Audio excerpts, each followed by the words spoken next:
Hello, everyone, and welcome to Indiana Golf Magazine. I'm Brian Hammonds.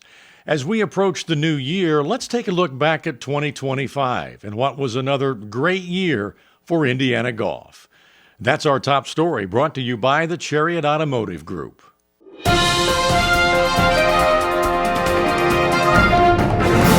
2025 was another exciting and fulfilling year in Indiana golf. The year began with Trine University's Kat Benson being named the Indiana PGA Golf Professional of the Year, the highest honor a PGA professional can achieve. In June, Indiana Golf moved into their new headquarters, the Pete and Alice Dye Indiana Golf Center, which not only houses Indiana Golf's offices, but the Indiana Golf Hall of Fame as well, becoming one of the nicest facilities anywhere in the country. Hoosier golfers enjoyed success on the national stage in 2025. Eric Steger and Timothy Wiseman both qualified to play in the PGA Championship at Quail Hollow. Matt Vogt was the lone Hoosier amateur to qualify for the U.S. Open at Oakmont. In September, Noblesville's Jacob Bedleski became only the seventh Hoosier to play in the Walker Cup, compiling a 2-1 record for the victorious United States team. Later that month, Greenwood's Erica Shepard won for the first time on the Epson Tour, capturing the Murphy USA El Dorado Shootout. And in November, Vincennes native Adam Schenk, in his 243rd start, won for the first time on the PGA Tour, winning the Butterfield Bermuda Championship.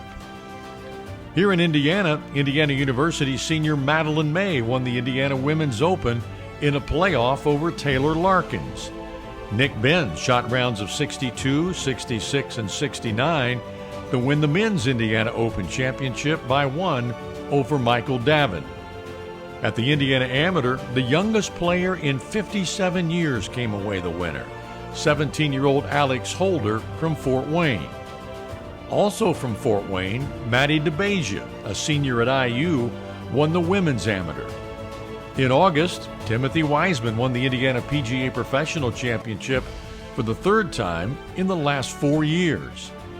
And in high school golf, the Westfield High School boys won their fourth state championship in record-setting fashion, finishing 8 under par as a team and winning by 30 shots. And the Zionsville girls had a dominating season as they won the state championship for the second consecutive year. A new event was launched in November at Victoria National, the Indiana-Kentucky PGA Challenge Cup, a one-day Ryder Cup type event featuring the top PGA professionals from each state. Indiana won the inaugural meeting. Also in November, Tony Pancake, the director of golf at Crooked Stick, was inducted into the Indiana Golf Hall of Fame, a well-deserved honor. The Indiana Golf Association Players of the Year were familiar names. Matt Vogt won the Player of the Year for the second straight year. Michael Williams repeated as the Senior Player of the Year, and Julia Potter-Bobb won the IWGA Player of the Year for an unbelievable 13th consecutive year. It was another banner year for Indiana golf, and it leaves us all looking forward to 2026. And nobody is looking forward to 2026 more than Greenwood's Erica Shepard. Earlier this month, she added to her already breakout season by earning her LPGA Tour card for 2026 at the final stage of the LPGA Q School. Congratulations, Erica. If you've been watching our Feature Friday segment that we produce for Indiana Golf, you've noticed that we featured many of the teachers that have been named by Golf Digest as Indiana's best.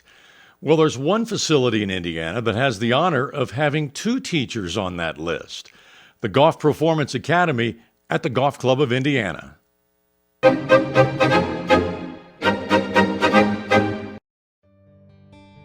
Tony Day and Mike Asbell are both named by Golf Digest. For Tony, it's old hat. He's a regular on that list. The 2-time Indiana Teacher of the Year knew early on the path he wanted his career to take. In the spring of '87, I came to work at Golf Club of Indiana for Mickey Powell, who was past president of the PGA. and worked here 5 years as an assistant pro. And Mickey sat us all down and said, listen, you're going to be a golf pro, you're going to become a member, but you got to find out what you love to do, what is your passion, and you've got to do it better than anybody else. And teaching was always in my mind what I wanted to do. And Tony has been on top of his game for a long time. Unlike some teachers, he's not going to reinvent the wheel when it comes to your golf swing. I have to take what you bring to me. Everyone will say, Brian, for example, if you come and go, Tony, whose swing should I look like after you watch me hit balls? And I'll say Brian's swing. I got that from Mike Adams, a National Teacher of the Year, but he called it a person's golf DNA. So I have to take what your golf DNA or your brain or your computer tells you what to do, and also physically what we can do, because we can't get you in a place where we have a range of motion issue or we need to get stronger. But so I have to take what you have, and then we get better from there. Mike Asbell is a newcomer to the Golf Digest Best Teachers list. He has probably been more known as a player. Mike is a two-time Indiana PGA Professional champion and was the 2021 Indiana PGA Player of the Year. Playing has always been a huge part of who I am as a professional, and some pride I take in that. And it's just something I always really love doing, is just competing.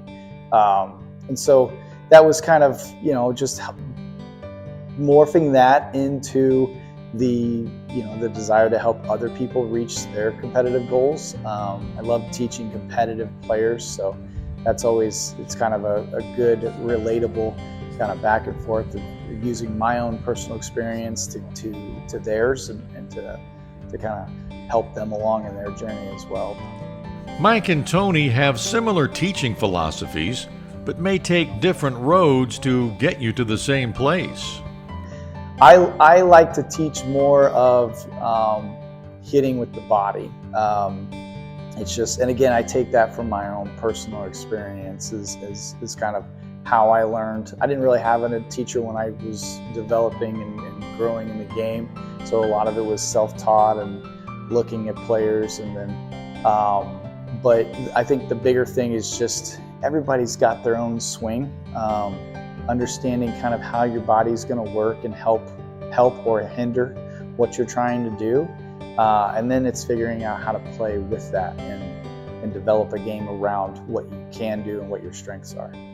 You'll be hard-pressed to find another academy or facility anywhere with two teachers listed among the best in their state. That's what we do here. We have a great passion, and we just love what we do. I think it just shows,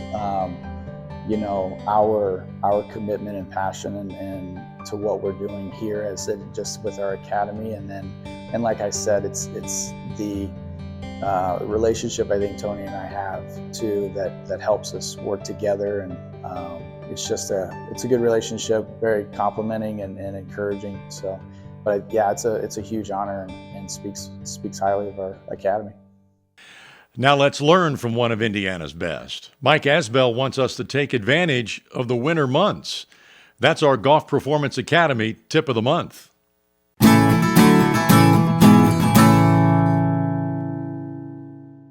Hey everybody, Mike Asbell here at the Golf Performance Academy at Golf Club of Indiana. Just coming to you to say, hey, we're at the end of the season. It's time to put the clubs up, relax, forget about golf for a little while. Holidays are coming up. Wrong. This is the time that we dive deep into our game. It's construction season. We have to look at it 2025, see what we did well, what we can improve on. So I recommend doing a lot of things. Find yourself a fitness professional. I trust the guys over at Fitness Garage in Carmel. There's a lot of places across the state that have some great fitness professionals. They can look at your body movement, where your weak and deficiencies are. That actually ends up explaining a lot about how you actually swing. And if you work on those things in the summertime or in the wintertime, where you don't have to worry about tournaments and buddy games and your friends beating you to kind of fall back on, you can move forward and really dive deep into those physical movements that'll help strengthen you for 2026. Also, get with a PGA professional. They'll be able to dive into your golf swing, break down the things that you do well, the things that you're not doing well, and that way you have an understanding of why you miss the way you miss. Have a game plan for 2026. I always take a look at my stats at the end of the year, and if you're not tracking stats, you're doing it wrong. There are dozens of apps out there that help you track stats for driving strokes gained, putting strokes gained, your approaches, what yardages are you good at, what yardages are you bad at. The things that you see as deficiencies, come into the academy. You can work on those things. Tony mentions in a tip about our full swing or using yardages, and you can do combines, skill testing, all sorts of stuff. This is the time of season to dive in and break everything down. So just don't sit there and relax. You're going to lose strokes. This is the time of year where you beat your friends next year. If you're doing the work now, it'll pay off in 2026. Come see us at our golf academy here at the Golf Performance Academy and Golf Club of Indiana. We hope you have a great holiday and best of luck in 2026. And here's what's coming up in January in Indiana golf. The annual PGA Merchandise Show is coming up in late January in Orlando, where the golf industry convenes to see the latest and greatest in equipment and apparel. Here in Indiana, the Brick Campaign continues. It's a once-in-a-lifetime chance to leave your legacy on a brick outside the Pete and Alice Dye Indiana Golf Center. Go to indianagolf.org or contact Paxton Manns for more information. And that will do it for this episode. I'm Brian Hammonds.